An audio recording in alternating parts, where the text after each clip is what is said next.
So good afternoon, good evening, good morning, wherever you're tuning in from. This is ITV with me, Yara Jack Deng, and on today's segment we are going to be talking about sports and particularly football. And on this segment of the football section, we are going to be talking about blind football.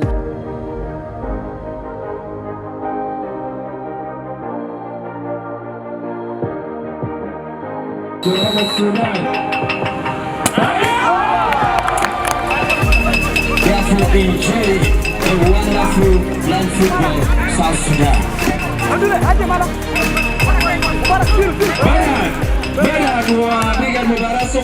Today they are launching the South Sudan Football Federation for the Blind and All Inclusivity Academy that will be for the blind people and people with disabilities. And with me here is the coach that is coaching the blind players for the football, and he's going to take us through the genesis and how actually he manages to coach some of these players that will be playing. Today they are launching, and we'll be having some of the players in the field, the blind people playing, like maneuvering around the field, and we want to understand like how do they really do this. So with me is Simon Madul, the head coach of the Blind Football Association in South Sudan. Yeah. So Simon, how are you doing this morning? Okay. Welcome to iRadio. Thank you so much.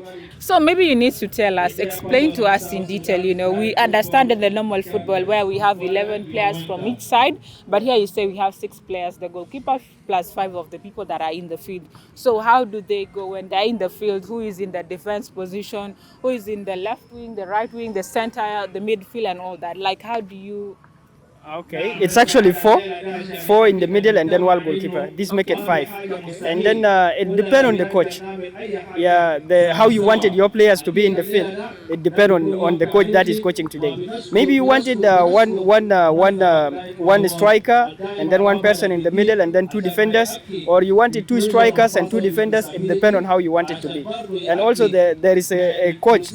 As I told you before, there is a goalkeeper and then a coach. The coach is the one guiding people in the middle, because we know that the playground is divided into 3. Yeah. So the defending part, it's the goalkeeper to guide the defenders, and in the middle it is the coach to guide the people in the middle.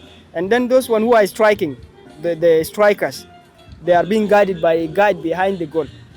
So every team has 3 guides: goalkeeper, coach, and a guide behind the goal, and then the 4 players, making it what? 7. Yeah, so that is how it is played. So as the coach, you guide from outside or you also join in the field? No, you guide from outside. You have to stay outside. Okay. Yeah, so the only person who can go inside is the referee. Yeah, and it's just like having the same rules like the 11 aside, but there are slight modifications. Okay. Yeah, this slight modification involve there is no throwing. There is only sideboard, but it has also been a challenge for us here, because the sideboard has, as you can see, when a player knocked himself on it, it can fall down. But the sideboards are supposed to be steady. Okay. Yeah, all the international blind footballs and all the blind footballs in other countries, the field has to have sideboard. So there is no throwing, there is only corner kick. So when the ball goes out in the corner side, there is corner kick, but there's no throwing. Okay, so now when a player is playing one of these blind players, okay? Yeah. So when they're in the field, how do they get to know the direction into which the ball has moved, yet they have not seen it? Our ball is very unique. It has a jingling sound inside. So when you make it like this, you will hear a sound inside. So this sound actually helps a player to detect where the ball is, with the help of the guides who are outside the field. So a guide will be there, because we know, as I told you before, that the playground is divided into 4. So when the ball is in the middle with the player that is in the middle, it is the coach to guide him. He will be saying, maybe the ball is in your left, the ball is in your right. Stop, there is a player in front of you. And we also have rules in this sport. And these rules... So you are now, the coach is the one telling, like there's somebody in front of you, or there's a ball or somebody, that is the person who is seeing, right? Yeah, the person who is seeing, and it's a coach. Okay. The person is in the middle. Okay. So when the person has already come to the side where he's almost scoring a goal, now the guide behind the goal is the one to take over the guidance, because you cannot guide, a coach cannot guide, and then the guide behind the goal, it will cause confusion. Okay. When 2 people are guiding. Okay. So that is why the playground is divided into 3. Now when the player is about to score, it is the guide behind the goal that should guide him. Okay. So he's the one to say, shoot, or don't shoot, like this. Yeah, just communications. Okay. Yeah, so that is how it is done. Now, as the coach, what are some of the skills that some of these players need to have for them to be part of the team? Kaitu, there is no specific skills that we want. As long as the player is interested to join the team, we welcome him, and then we are the one now to give him the trainings. Yeah, from when we were starting, there was a lot of challenges, and we know that these challenges a player who is starting can face them. Yeah. Whereby he's not used to saying boy when he's attacking. Boy is an international word that every player says. When you are attacking, you are supposed to say boy, so that the Boy? play, yeah, boy, VOY. Oh, okay, okay. Yeah, you have to say that because you want the player who is with the ball to know that you are coming. Okay. You cannot just come quietly and try to attack. Like this, you will hit each other. Okay. So this challenge we have been facing it when we were starting because players did not master a word called boy in 2020 when we were starting. Okay. So we know that when a player is new, he might not adapt these rules so fast, but with continuous training, he will get used to them. Okay. Yeah. So when you started, how many players did you have? It was really a long story. Okay. We Tell started- us the story. Okay, we started only with 2 players. This project actually is being supported by Light for the World, and I came in through Light for the World because Light for the World offer a project to OPDs, and one of the OPDs was the Union of Person with the physical impairment, and the union of people with the hearing impairment, and then SAVI. SAVI is the South Sudan Association of the Visual Impaired. So they were offered projects to come up with sports activities, where Savi came up with blind football with me as a coach. Even I was there when it was when we were starting it. So I started with 2 players in front of the office. Yeah, we started with goal ball. Okay. So starting there during those days there was COVID-19, Okay. and actually this project was meant for the young children, but because of COVID-19 and they know that children cannot be able to cope up with the COVID-19 measures, then it was given to the youth, the big youth who can be able to protect themselves. So we started with 2 players in front of the office, and then with continuous training, the other players get interest to join because this is something new, something that they never heard of before. They never thought people they can be able to play football again. So they join in, and we continue with the consistency and then the hard work. And every day we are coming to the field, they get used to the rules. Although there were challenges of hitting each other because people are They're not not yet seeing used to each the they are not used to the rules. Okay. Saying boy, they just attack without saying anything. We manage it. They like it, and I also like what I do. They come from very far places to where the sport is being played, which actually motivates me a lot. So I have to make sure every day I'm there. So we started actually from very far. Today, so many people are trained on blind football. Around 85 people. Although some of them are not visually impaired, but we train them because we know that they to give space to those one who are visually impaired. Yeah, those one of the schools called Juba Profa. One of our students is studying there, and during the competitions, the school competitions of football, he don't participate. Before he became blind, he used to participate. So now because he's blind, he's no longer playing football. So we decide to train the school, the players who used to play with him before he became blind. And it was also his suggestion that we can do that. So we also went and we trained players from this school, and we realized that it was working well. Without us, they can still play in their schools. So we continue, we involved in some other schools where some of our players are studying in. And that is how we get to reach like 85 people trained on blind football. Okay, and how many blind people out of the 85 people, how many are blind, visually impaired? So far, we have 30. 30. Yeah. Okay. Youth. And how many people do we have in the team? You mean from the teams that we have divided? Because right Yes. now we have 4 teams. Okay. Right now we have 4 teams, and they are strictly for people who are visually impaired and those one with low sight. So there was a league, and I know you are informed about that league. And today is the final of that league. Okay.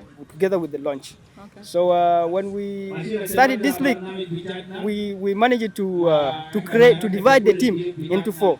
We have Munich FC, we have Gudele FC, we have Kator FC, and then we have Juba Boys.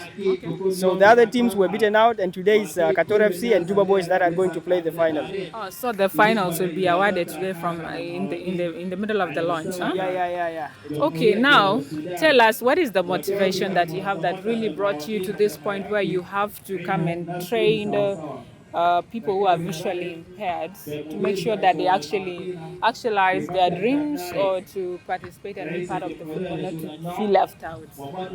Thank you so much, for the question, because this is one of the questions I usually like to hear and talk about what actually motivates me to be doing this. It started from a very long way. Actually, I'm one of the internet displaced people, and I get to know Light for the World in 2014. Light for the World, the organization that is funding this activity, in 2014 in Mahad IDP camps. So actually in Mahad IDP camp, there was so much conflict between the youth in Mahad IDP camp. And I was one of the youth in that camp in 2014. I was actually young. So Light for the World came in and they make interviews, trying to find out the challenges that are facing people within the camp. And they realized that there is a conflict youth are fighting, which involved the whole community to fight among themselves. Because there was many tribes there, but the main tribes was Dinka, Murle, and Anuak. I was from Dinka. Yeah. So there was always a fight in the camp. So they come out with the idea of inclusive sport, where all of us were given T-shirts written on them, sport for peace. Yani there was no division. All of us from these tribes were given those T-shirts, and then we were told we are going to play a match. So we went and play a match, and then now there was so much peace in the camp when we came back from that match. It was played in Komboni. So that is the day the conflict stopped in Mahad, and that is where I get to know Light for the World. And then I was given an invitation to go and do a translation, because they had journalists who came from Netherlands to come and cover the activities in Mahad IDP camp. So I did that translation, and the journalists also picked interest in me. They said they wanted to sponsor my education. Okay. And I accepted, and then I joined the university until I complete. And during those days when they give me that funding, I was also invited to attend a training for Light for the World. The training was about disability inclusion, which is being launched today, Disability Inclusion Academy. That is where I get to know people who are visually impaired, or people with disability in general, can really do a lot than we expected from them. So I met so many young people who are really, like, when you see someone talking, you will just know that this person is really educated. Okay. And that was the first day I get to know that people with visual impairment, or people in general with disabilities in general, can really be educated just like any other person. So from there, my mindset changed. And I was so happy that I learned something new, and I have to spread it as well. So that is where I get my motivation from. So when we started, when I was told that there is a project for the sport that was going to be given to Savi, it was actually going to be goalball. But then I knew that goalball is something very simple. If you see a person who is blind playing goalball, you will know that it is something he can do. Yeah. So we came up with this idea of blind football, because we know that they can do a lot than we expected from them. Okay. So we started blind football. I came with the huge motivation as someone who was just introduced to disability inclusion, and now becoming a coach. So I was having so much motivation that I wanted to at least make sure that I show my capabilities on how people with disabilities can do more. So that was one of the motivations. And when I joined the sport, I realized that the people were also interested in the sport. Some of them are staying Ladi Kuburiabuba. Some of them are staying in Gumbo, very far places. And they come here before time. So I realized that I have to always be there. So you train them here every day? Every day, not every day, every week, once a week. Okay. Every Saturday we have training here. Okay. And do you have a women team? That is one of the things we have been planning to do, but I think in the near future we'll be having, because a player has to get transport fund, it has to get water and all this. But I think it might be because of the budget or what, that is what I don't know. And also this place we are paying for it. Yeah, we pay for this place. It's light for the one who does everything. But we have also another team in Rajaf Education Center for the Blind. There is girls there. But for the national team, we still don't have girls. All right. Thank you so much.